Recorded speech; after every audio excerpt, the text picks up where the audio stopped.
ओम शांति। कैसे हैं आप सभी? उम्मीद करती हूँ परमात्मा के आशीर्वाद से आप सभी बहुत अच्छे होंगे। जैसा कि आप सभी जानते हैं, मैं संस्कार और उसकी मम्मी की स्टोरी को कंटिन्यू कर रही हूँ। जब से इन लोगों ने परमात्मा को अपने घर का सदस्य बना रखा है, तब से परमात्मा का साथ और भी फील होने लगा था इन दोनों को। अब संस्कार की मम्मी रोज़ स्कूल जाने लगी थी। अपने काम में बिज़ी हो गई थी वे।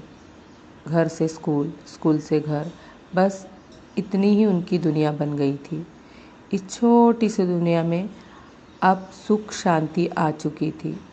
जैसा कि मैंने पहले भी आप सबको बताया था कि परमात्मा के आशीर्वाद से अब उनका मेडिकल का खर्चा भी ना के बराबर हो चुका था। सब कुछ आराम से चल रहा था, बढ़िया चल रहा था सब कुछ। मगर ये ज़िंदगी है, ज़िंदगी में उतार चढ़ाव तो चलते ही रहते हैं और जाहिर सी बात है, जब तक लाइफ में दुख नहीं आएगा तब तक इंसान सुख की वैल्यू नहीं समझ पाएगा। एक दिन संस्कार की मम्मी का मेरे पास कॉल आया कि दीदी, आप कहते हो ना सब अच्छे के लिए होता है। तो मैंने कहा हाँ बिल्कुल। तो दीदी, मुझे पता चला है कि मेरा जो प्लॉट है वो कॉलोनाइज़र ने किसी और को बेच दिया, और पता चलने पर मैंने उन्हें कॉल भी किया तो उन्होंने कहा कि हाँ मैंने बेच दिया, कर लो जो भी करना है तुम्हें। मैंने उनको बोला भैया ये तो गलत बात है, आपको कुछ तो करना पड़ेगा। आप उस प्लॉट के बदले कोई और प्लॉट दे दीजिए या फिर उतना पैसा दे दीजिए मुझे। तो उन्होंने कहा कि ना तो मैं पैसे दूंगा और ना ही कोई दूसरा प्लॉट खाली है कॉलोनी में, जाओ तुमको जो करना है कर लो। अब आप ही बताइए दीदी, मैं क्या करूं अब?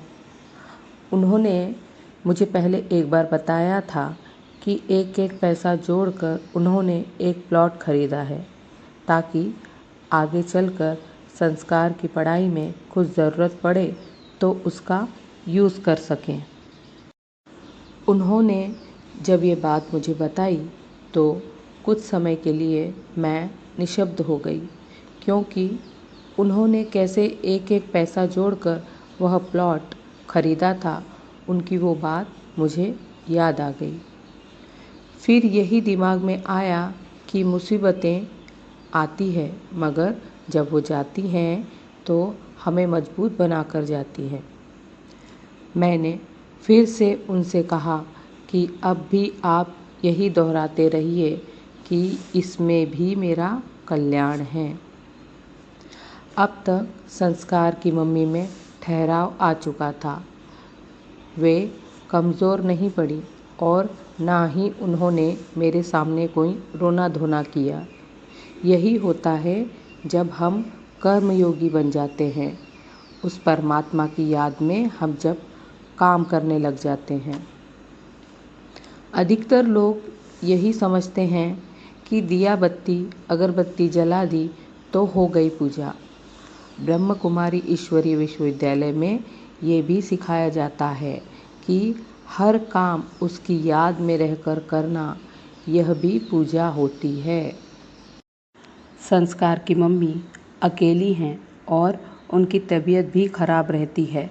इसी बात का फ़ायदा कॉलोनाइज़र उठाने की कोशिश कर रहा था। एक बात संस्कार और उसकी मम्मी को समझ में आ चुकी थी कि अब शांति से ही इस समस्या को सुलझाया जा सकता है। संस्कार को मैंने बताया कि उस आत्मा को सुबह से उठकर सकाश देना है तुम्हें। सकाश देने का बहुत फ़ायदा हुआ। 1.5-2 महीने बाद जब मैडम ने कॉलोनाइज़र से बात की तो प्लॉट के बदले प्लॉट देने के लिए तैयार हो चुका था। वो दूसरे शहर में रहता था। वो बाकायदा आया और आकर उसने मैडम के नाम से प्लॉट की रजिस्ट्री करवा दी। इस कहानी से हमें यह सीख मिलती है कि कोई भी समस्या आए तो उसे हमें शांति से ही सुलझाने की कोशिश करनी चाहिए। और बहुत ही सुंदर खूबसूरत एहसास कराने वाला संदेश भी मिलता है कि जब परमात्मा हमारे साथ खड़ा होता है तो वैसे तो वो दिखाई नहीं देता, मगर सामने वाले को दिखा ज़रूर देता है। पहले मैडम अकेली थीं, मगर उनके साथ तो अब वो अदृश्य शक्ति थी जिसे हम परमात्मा कहते हैं। ओम शांति।